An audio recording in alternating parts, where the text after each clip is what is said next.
Hi, I'm Dave Salter, and you have landed on Connect and Convert, where we share insider strategies for small business sales success. I'm joined by Dennis Collins, our resident rock star on sales training. Dennis has been training folks for almost 4 decades, and our specialty is working with small businesses. Dennis, say hi. Good morning, Dave, or good afternoon, depending, right? Wherever you may be in this world. How are you today? I'm doing great. In this episode, Dennis, we're going to talk about trust, why it's important to your sales efforts, how you can gain it, how not to lose it. And we're going to have some examples from you because you've got hundreds of great stories about this.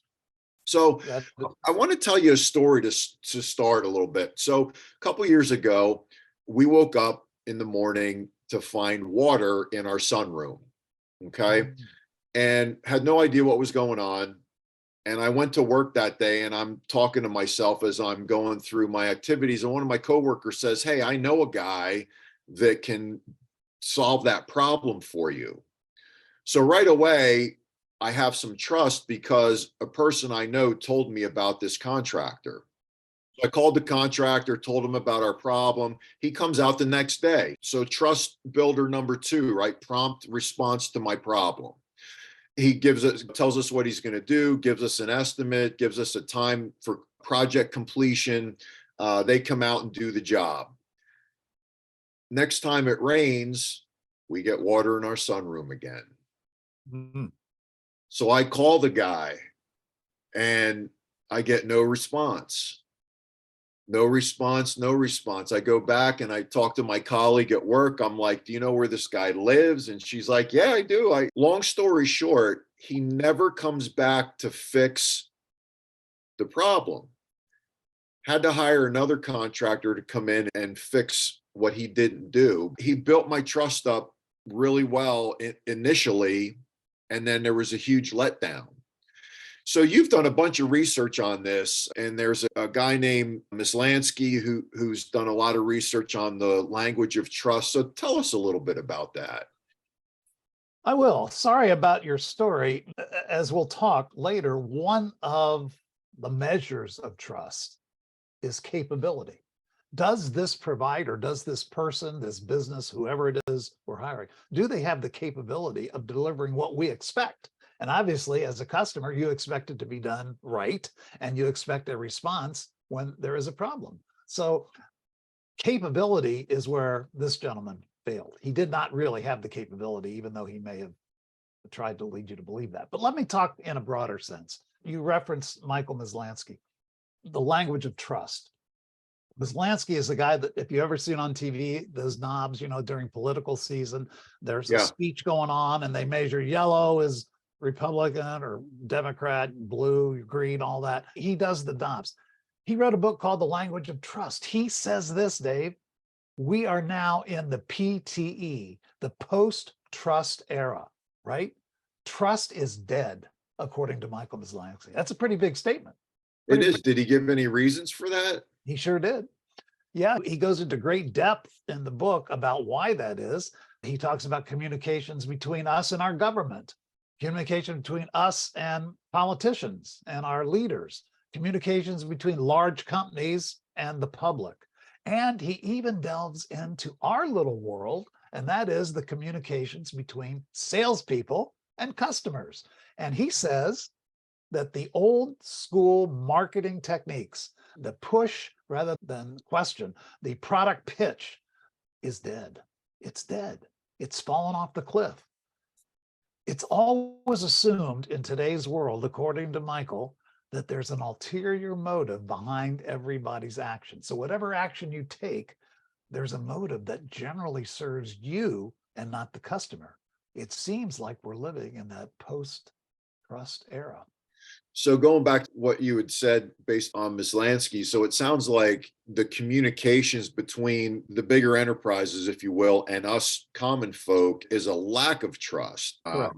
And did he give any reasons why there is that lack of trust? Now, you just mentioned about ulterior motives.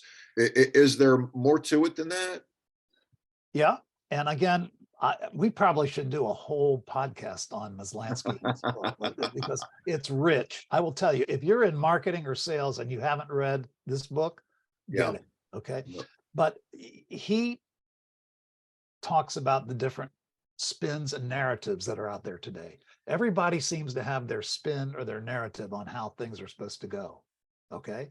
And when we do a little digging, which most people don't do, we find out that they're self-serving. The narrative is all about me. Right. It's about my group, about me, and not about you, the customer, or you, the receiver of the message. Relating this back to sales for a second, since that's what we're talking about. Yeah. Any sales book that you read, anything, any article, any training that you take, there's one thing that is said. All the best sales managers, sales gurus, one thing they agree on: trust is at the core of any successful sales process. So, Dennis, let's talk a little bit about some of the steps to building trust. Now, say, for example, whatever widget you're selling, you have a customer come into your shop. How does that trust building begin? And maybe add a couple layers to that. Okay, let me start with a story. Okay, around 2004, I believe it was, Tylenol. We all know Tylenol. They did a very interesting TV spot. They featured Brenda Bass, who is their VP of communications, I believe, for Tylenol. Let me quote what she said in the TV spot. Some people think if you have a really bad headache, you should take extra medicine. The problem is that will not get rid of your headache faster. Too much of an even safe medicine can cause big problems. If you're not going to take the recommended dose, I'd rather you didn't take any at all, even if it means selling less Tylenol. That's okay with me. Wow. What are they trying to do? What are they trying to do? Are they trying to not sell Tylenol? She sounds to me like she's trying to build some trust. Yeah, she is. Why does that work? Because people want to know you got their back, Dave. I got you, man. We're responsible. Okay. Those who speak out against their own best interests are trusted. Yeah. How more can you speak out against your own? Don't take too much Tylenol. It's a disruptor, I call it. It's an unexpected response. Let me share some others. How about the campaigns? We're not the right fit for everybody. Hire us so you can fire us. I love that one. Chevron, years ago, I will unplug things. I will at least consider a hybrid car. They did a campaign on that. Use less energy. How about Anheuser-Busch? They're in the news these days. Yeah, they did a beer responsible. Beer responsible. We don't want anyone consuming our products illegally, ever. Hey, we're parents too. Are these companies trying to put themselves out of business? No, they haven't done that. Check their sales. There's a significant underlying issue about drinking too much, taking too much medicine, using too much oil. Some people say they're just trying to avoid litigation. Whatever it is, they are making an effort to do something for your customers in their language. So, Dennis, you've got quite a list of ways in which a salesperson can build trust. Can you share a couple of those with us? Yeah, I sure can. And let me highlight some. Say enough, but not too much. Say enough, but not too much. What does that mean? By the way, Harvard neuroscientists, that's about as good as you get, isn't it? They've done some research. One of the key things in coaching salespeople that I have to deal with is salespeople tend to talk too much. I just reviewed a tape of a 51-minute sales call that one of the clients I'm working with provided to me. It was in a state where it's legal to tape record this. I heard the sales call, and guess what? This guy spoke 41 minutes out of 51 minutes. Okay. Did he close the sale? Negative. And he shouldn't have. He didn't earn the sale. I did some research though. You know, Dave, we'll do another podcast on this, but let me just give you a tidbit. Do you know why salespeople talk too much? There is a reason. There are a number of reasons. You know the primary reason? Self-serving. They're trying to. That's one of them. Guess what the biggest one is? Self-disclosure triggers the same pleasurable sensations as good food and money. People can't wait to talk about themselves. Wow. That works for you when you're in sales, but also against you as a salesperson. How about this? Trust requires clarity. Mm. clarity. Okay. So many sales scenarios, role plays that I've listened to, I didn't know what the hell they were talking about. There was so much jargon. It was Mhm. complicated. So again, the tape that I just listened to, you wouldn't believe the amount of jargon that's in this recording. I don't have any idea what this guy's talking about. We also do one other thing with our clients. We actually go out to real customers after the sale and interview them.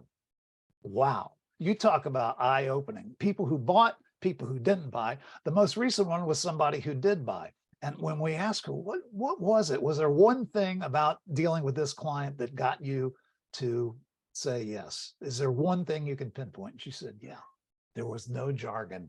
I understood everything clearly. They Right. spoke my language. Most folks that are going to go out and buy a widget or have somebody come into their home and sell them on a widget, there is a natural resistance. You have this wall built up between you and the person coming in to sell you. Is there a couple of your bullet points that can break down that wall of reluctance? Like, oh, I got to listen to this person tell me about all this stuff for how long is it going to go on? And am I going to understand what they're saying, et cetera? Great question. I compare it to suiting up with armor, a mental suit of armor. Most customers, before they encounter a salesperson, they put their mental suit of armor on. Why? They need protection from the manipulation, the onslaught of verbiage. What's the common thing that salespeople do? A customer asks a question, they raise an objection, and that's the cue. That's the cue the salesperson's been waiting for to unleash a torrent of features and benefits and facts and figures. They can't wait. This is what happened, by the way, in the call that I was referencing, the tape. There was 5 concepts that were presented without the customer even asking or needing those 5 things. That's called a sales pitch. Okay. That is not a consultative sell. That's a sales pitch. Doesn't work anymore. Okay. That's excruciating. It was excruciating for me to listen to it. Yeah. This customer was so polite. It was a husband and wife. They were so lovely, but that guy would have been out of my house within seconds. Let me talk about another piece of research. Again, Maslansky. He deals a lot with financial advisors. You talk about trust. You're Yeah. going to leave your money with financial advisors. So he convened a panel of very high net worth investors. And he asked them a question. How would you describe your financial advisor? What comments would you make about your financial advisor? And he took down their verbatims. He's patient. He understands my risk. He understands my situation. He supports my goals. He answers all my questions. He's always there for me. He's accessible. He's very attentive. When we decide on a course of action, he moves forwards. Okay, how well the advisor interacts with them. What is his product? His product is financial performance, right? You're Yeah. expecting financial performance from him. They never mention financial performance. They mention how well the advisor interacts with them. So the product pitch is not the important thing. It's how well you're treated. And I think the other part is the art of listening.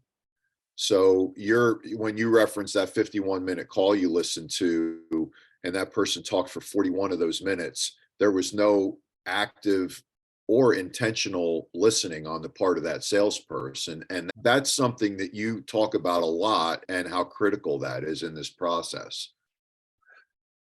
Asking great questions is only part of the battle. So yes, we teach salespeople to ask questions. We have a question for every event: how to open the sale, how to close a sale, what you do in the middle of the sale. We have a toolbox full of questions, and you pull out the one you need at the time and use it. But guess what? We are very poor listeners. Very poor listeners. Okay. We just don't know how to listen. Asking great questions and listening is important because it is rare that anybody cares more about you and has more concern about you than about themselves. So all of a sudden, when somebody starts with questions about you and actually listens, okay, listens and responds instead of listens and pitches, you say, wait a minute, this person is different. And we also have study that we'll do another podcast on. Why do salespeople, why are they afraid to ask questions? It's been proven that asking questions is the secret to sales success. And yet many salespeople are afraid to ask questions. There's some reasons for it that are quite interesting. So now you've piqued my curiosity on this.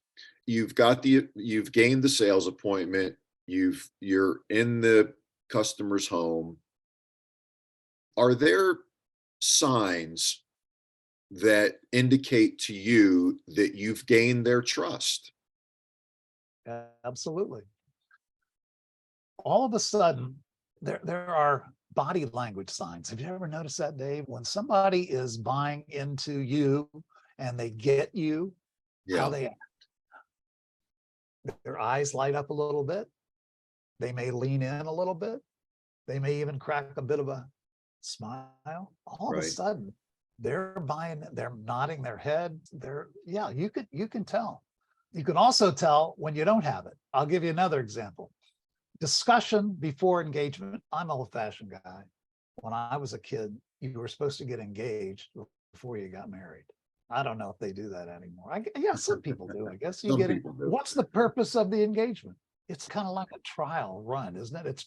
Is this have a chance of working? Any salesperson who tries to get into discussion before engagement is going to lose. You've got to get that engagement first.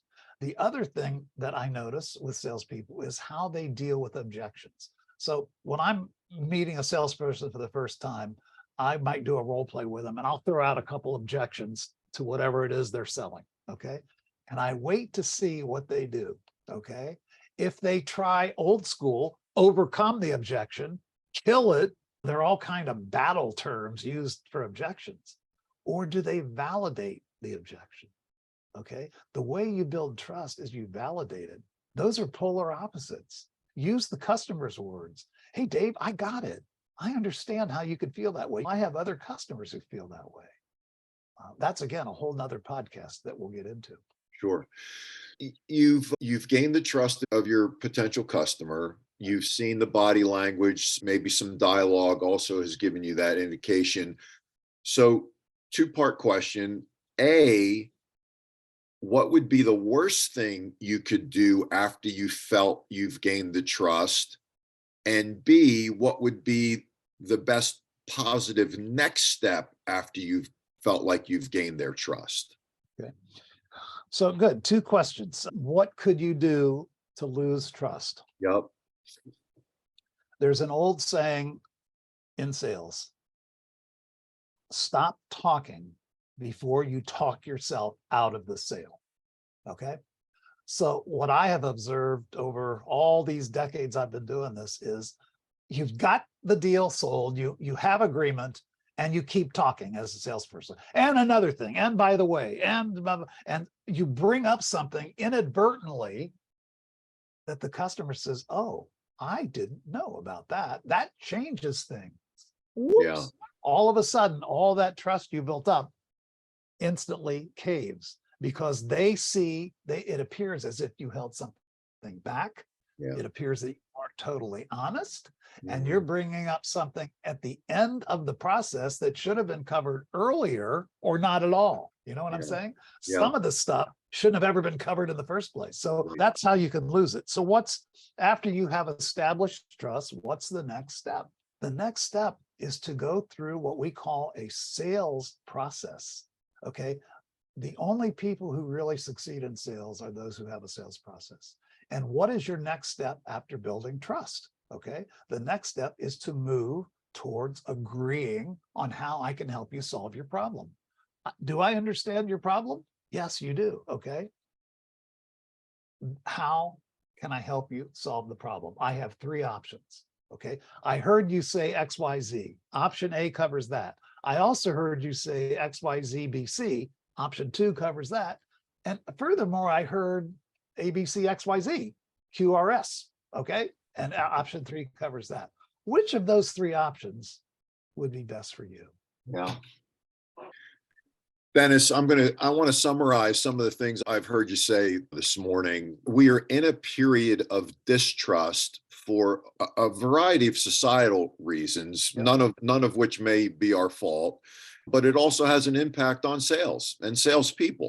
Yeah. And perhaps the greatest shortcoming for a salesperson is to, through their language and their actions, is to display self-serving motivations. Yeah. And we've talked about relationship building, validating objections, and being a great listener as some of the ways to build trust with your potential client. I love one of your last points about stop talking, because I'm guilty of that myself. Feel like I think what happens is you feel like, oh man, I got a great relationship going here. And then you start talking about more stuff instead of just shutting the heck up and Yeah, I closing could the say deal. anything now. Yeah. Right.